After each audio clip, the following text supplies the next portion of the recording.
దేవుని వాక్య భాగాన్ని మనము చదువుకుందాం. యోధా వ్రాసిన పత్రిక 1వ అధ్యాయము, అందులో ఉన్నది 1వ అధ్యాయం ఉన్నది, 3వ వచనం ఒకసారి చదువుదాం. ప్రియులారా, మనకందరికీ కలిగేడు రక్షణను గూర్చి మీకు వ్రాయవలనని విశేష ఆసక్తి గలవాడనై ప్రయత్నపడుచుండగా పరిశుద్ధులకు ఒకేసారి అప్పగింపబడిన బోధ నిమిత్తము మీరు పోరాడవలెనని మిమ్మును వేడుకొనుచు మీకు వ్రాయవలసి వచ్చును. దేవునికి స్తోత్రము కలుగును గాక. హల్లెలూయా. దాదాపు ప్రియా దేవుని బిడ్డలారా, క్రీస్తు శకం 65వ సంవత్సరం క్రైస్తవ సంఘాలు ఆ మొదటి శతాబ్దపు ప్రారంభంలో అబద్ధ బోధకుల యొక్క కట్టుకథల చేత సంఘాలు ఒకరికొకరు విభేదించేటువంటి వాళ్ళట. అంటే సంఘములో ఏమి లేదు అని అంటే ఐక్యత లోపిస్తుంది, ఆత్మీయత చచ్చిపోతుంది. హల్లెలూయా, హల్లెలూయా. కనుక ఆ క్రైస్తవ సంఘాలన్నిటినీ ఉద్దేశించి భక్తుడైనటువంటి యోధా సంఘాలకు తెలియజేస్తూ ఉంటున్నాడు. మీకు అప్పగింపబడినటువంటి బోధ అంటే మీరు మొదట ఏ బోధనైతే మీరు విన్నారో, మొదట ఏ విశ్వాసమునైతే కలిగి ఉన్నారో, మీరు మొదట ఏమి నమ్మి మీరు విశ్వాసములకు వచ్చారో ఆ విషయములోనే మీరు జాగ్రత్తగా ఉండుటకు మీకు వ్రాయిచున్నాను. దేవునికి స్తోత్రం కలుగును గాక. మీ విశ్వాస స్థితి, మీ ప్రార్థనా స్థితి, మీ భక్తి విషయములో మీరు కట్టుకథల వైపు, అబద్ధ బోధకుల వైపు, అబద్ధ ప్రవచనాల వైపు మీరు తిరగొద్దు అని యోధా గారు ఆ పత్రికలో సంఘాలకు తెలియజేస్తూ ఉంటున్నాడు. దేవునికి మహిమ కలుగును గాక. హల్లెలూయా, హల్లెలూయా. అబద్ధ బోధకులు ఏమి చేస్తారు అని అంటే 16వ వచనం చూడండి. అందులోనే వారు తమ దురాశల చొప్పున నడుచుచు లాభము నిమిత్తము మనుషులను కొనియాడుతారట. దేవునికి స్తోత్రం కలుగును గాక. హల్లెలూయా. అబద్ధ బోధకులు ఏం చేస్తారట? తమ దురాశల చొప్పున నడుచుచు లాభము నిమిత్తము మనుషులను కొనియాడతారట. హల్లెలూయా. వాని బతుకు ఎట్లున్నా పర్వాలేదు, వాని జీవితం ఎట్లున్నా పర్వాలేదు, వాని స్థితి ఎట్లున్నా పర్వాలేదు, వాడు తాగుబోతైనా, దొంగ అయినా, వ్యభిచారైనా వాడిని ఏమంటారంటే వెరీ గుడ్, నీ జీవితం క్రీస్తులో, నీ జీవితం బాగుంది, నీ భక్తి, నీకున్న ఆసక్తి దేవుడు మెచ్చుకుంటున్నాడు, వెరీ గుడ్, దేవుడు నిన్ను దీవిస్తాడు అని చెప్తారట. దేవునికి స్తోత్రం కలుగును గాక. హల్లెలూయా, హల్లెలూయా. ప్రియ దేవుని బిడ్డలారా, ఎందుకు అలా చెప్తారంటే లాభమును అపేక్షించి, లాభము నిమిత్తము. అంటే ఎదుటి వ్యక్తిలో నుంచి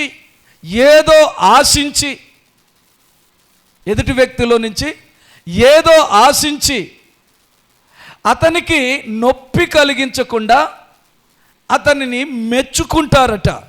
అబద్ధ బోధకులు ఏం చేస్తారంటే అందుకనే బైబిల్ చెప్తుంది, మనుషులు మిమ్మల్ని కొనియాడబడినప్పుడు మీకు శ్రమ. నిజమైన దైవ సేవకులకు శ్రమాట. హల్లెలూయా. ఆత్మీయంగా దైవ భక్తితో శరీరాలను నలగగొట్టుకుంటూ ఉపవాసములు జాగారాలు చేస్తూ పరిచర్యలో కొనసాగేటువంటి వ్యక్తులకు మనుషుల మెప్పు అవసరం లేదు, మనుషులను పొగడాల్సిన అవసరము లేదు. కాబట్టి ఇలాంటి వ్యక్తులను గుర్తించి యూదా గారు ఆ గ్రంథకర్త రాస్తూ ఉంటున్నాడు. మనుషులు లాభము నిమిత్తము మనుషులను కొనియాడుతారు, సనుగువారును తమ గతిని గూర్చి నిందించు వారినై ఉన్నారు. వారి నోరు డంబమైన మాటలు పలుకును. హల్లెలూయా. ఏం చేస్తారట వాళ్ళు?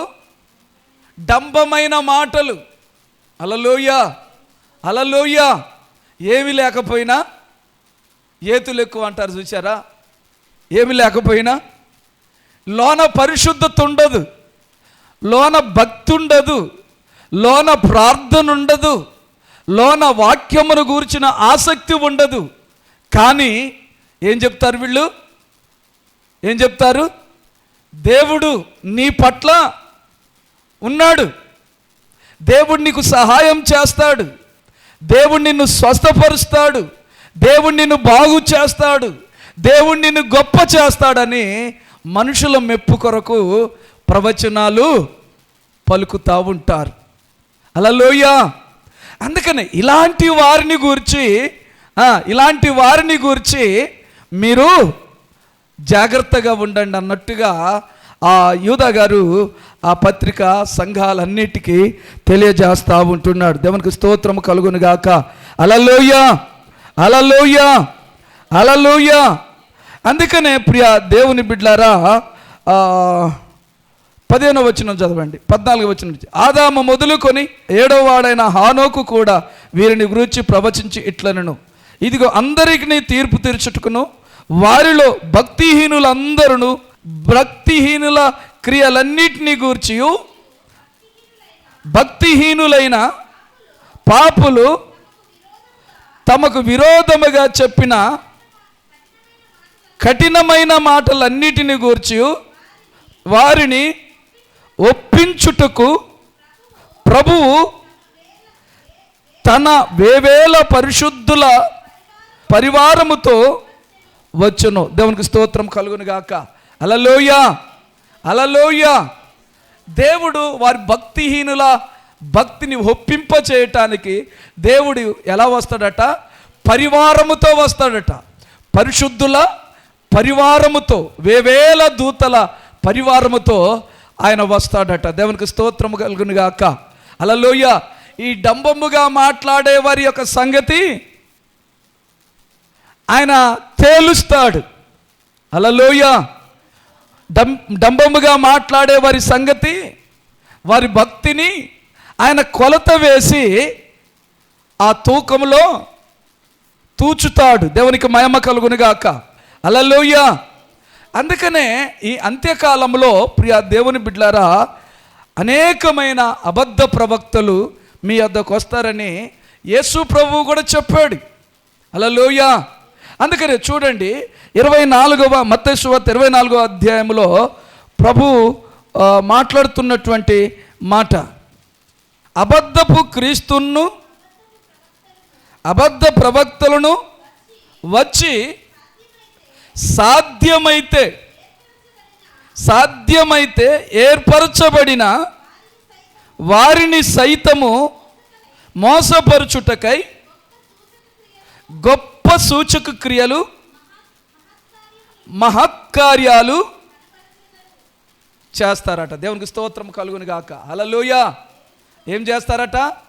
గొప్ప సూచక క్రియలు మహత్కార్యాలు చేస్తారట. దేవునికి స్తోత్రము కలుగును గాక. ఎవరు వీళ్ళు? అబద్ధ ప్రవక్తలు, అబద్ధ బోధకులు హల్లెలూయా వచ్చి ఏర్పాటు చేయబడిన వారిని సైతం హల్లెలూయా ప్రభు యొక్క మహిమ కొరకు, ప్రభు యొక్క రాజ్య విస్తరణ కొరకు ఏర్పాటు చేయబడిన వారిని, పిలువబడిన వారిని సైతము అబద్ధ ప్రవక్తలు ఏం చేస్తారట? అబద్ధ బోధకులు మోసపుచ్చుతారట. దేవునికి స్తోత్రం కలుగును గాక. హల్లెలూయా హల్లెలూయా. కనుక చదవమ్మా. ముందుగా నేను మీతో చెప్పి ఉన్నాను కాబట్టి ఎవడైనను ఇదిగో ప్రభు అక్కడ ఉన్నాడని ఇక్కడ ఉన్నాడని మీతో చెప్తే వెళ్ళకుడి. ఈ దినాల్లో ప్రజలు ఎట్లున్నారంటే ఎక్కడ కొంచెము వాసన వచ్చిందంటే అక్కడికి విశ్వాసులు పరుగెత్తటం ప్రారంభం చేశారు. హల్లెలూయా హల్లెలూయా. అక్కడ కొంచెం ఏదో బ్రతుకుకి నెమ్మదిగా కొంచెం 4 మాటలు తగిలాయి అని అంటే అక్కడికి ప్రజలు ఏం చేస్తున్నారు? విశ్వాసులు పరిగెత్తుచున్నారు. అందుకనే అక్కడ దేవుడు ఉన్నాడని, ఇక్కడ దేవుడు ఉన్నాడని ఎవడైనా మీతో చెప్తే మీరు ఏం చేయొద్దట? వెళ్ళొద్దు అంటున్నాడు. ఖచ్చితంగా యేసు ప్రభు చెప్తున్నాడు. హల్లెలూయా. నువ్వు ఎక్కడ ఉంటావో నేను అక్కడ ఉంటానని చెప్పిన దేవుడు, నువ్వు ఉన్న స్థలములో నీవు మోకరించి ప్రార్థించగలిగితే నేను నీతో కూడా ఉంటాను, నీ పట్ల కూడా కార్యము చేస్తాను. ఏదో వాళ్ళు సూచక్రియలు మహత్కార్యాలు చేసినందువలన నేను అక్కడ ఉన్నానని మీరు అనుకోవటం వలన మీరు పొరపడుచున్నారు. ఏం చేస్తున్నారు? పొరపడుచున్నారు. హల్లెలూయా. కాబట్టి మీరు వెళ్ళవలసిన అవసరము లేదు. దేవునికి స్తోత్రము కలుగును గాక. హల్లెలూయా హల్లెలూయా. అవసరమైతే ఏర్పాటు చేసినటువంటి వారిని సైతం మోసం చేస్తారట. ఏర్పాటు చేయబడ్డటువంటి వాళ్ళు ఎవరు? దేవుని కొరకు ప్రత్యేకంగా ఏర్పాటు చేసినటువంటి వాళ్ళు, పిలవబడినటువంటి వారు, సమర్పణ కలిగినటువంటి వారు. హల్లెలూయా. దైవ సేవకులను సైతము మోసపుచ్చుతారట వీళ్ళు. అంటే ఎంత తెలివి కలిగిన వాళ్ళు చూడండి ఒకసారి, ఎంత తెలివి కలిగినటువంటి వాళ్ళు చూడండి. ఏర్పాటు చేయబడినటువంటి వారిని సైతము వారు మోసపుచ్చుతారట. దేవునికి స్తోత్రం కలుగును గాక. హల్లెలూయా హల్లెలూయా హల్లెలూయా.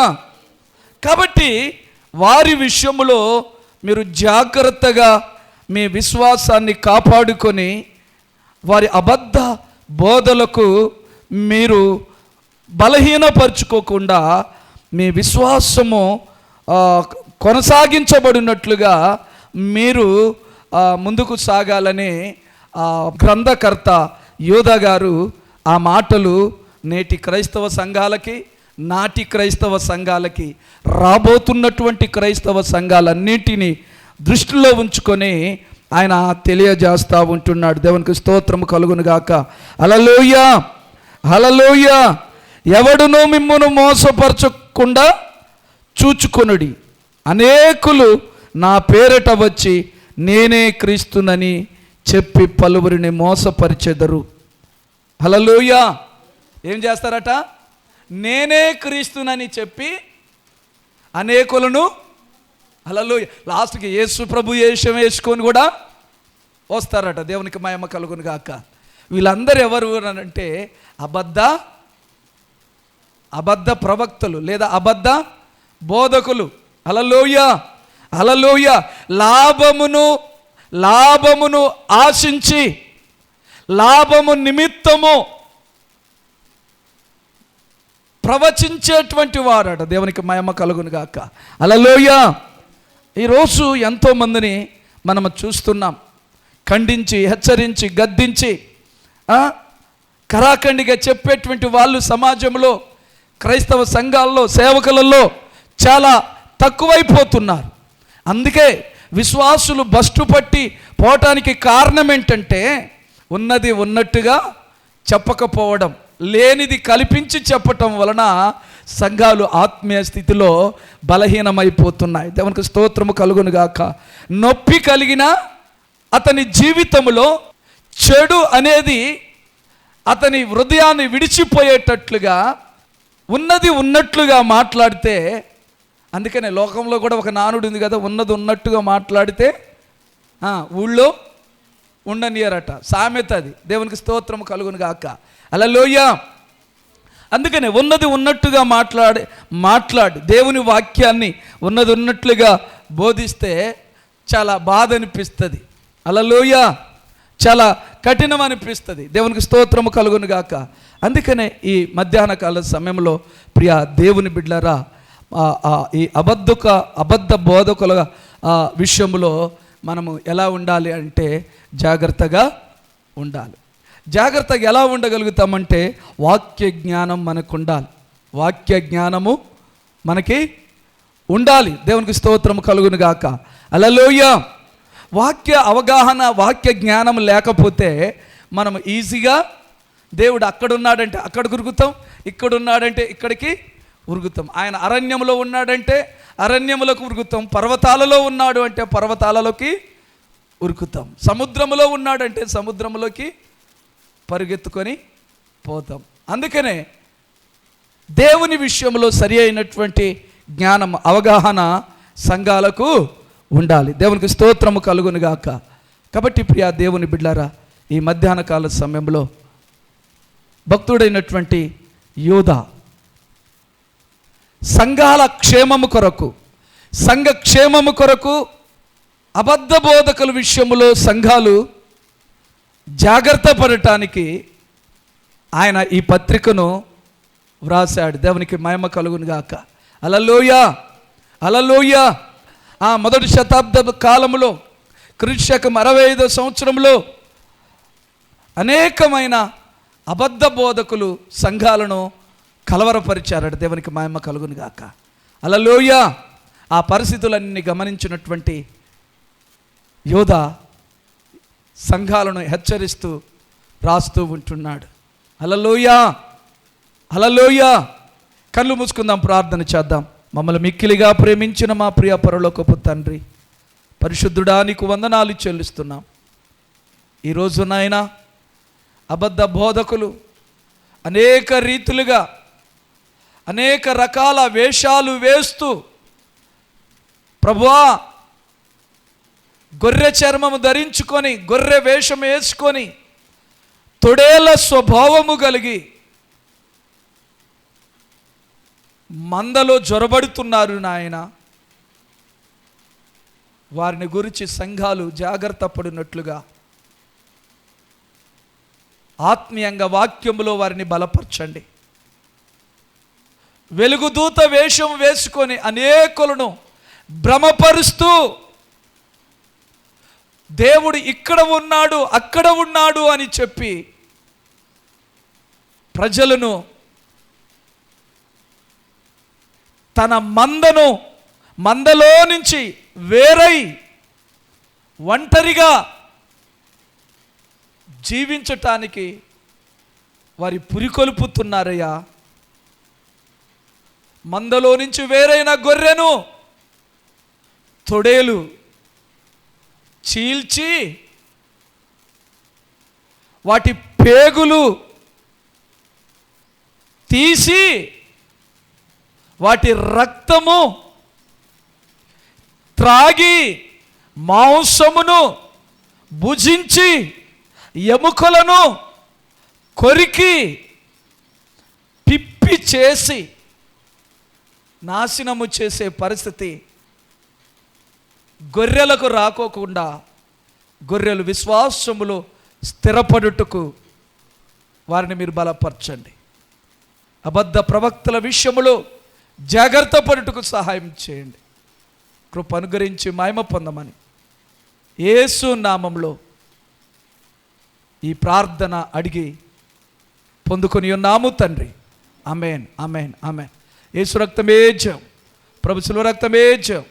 అపవాదికులంత నాశనం కలుగును గాక. యేసు నామములో సంపూర్ణ విజయం కలుగును గాక. ఆమేన్, ఆమేన్. మన తండ్రి అయిన దేవుని ప్రేమ, కుమారుడైన యేసుక్రీస్తు కృప, పరిశుద్ధాత్మ యొక్క అన్యోన్య సహవాసము, సకల దీవెనలు కూడి వచ్చిన బిడ్డలకు ఈరోజు సత్యవాక్యమును సరిగా అర్థము చేసుకొని ఏ బోధనైతే విని యేసుక్రీస్తులో నేను కట్టబడ్డానో ఆ బోధలో నేను నిలిచి ఉండాలని ప్రయాసపడుతున్న ప్రతి బిడ్డకు ఆత్మదేవుడు తోడయుండి నడిపించునుగాక. Amen, amen, amen. God bless you. దేవుడు మిమ్మల్ని దీవించునుగాక. Amen, amen.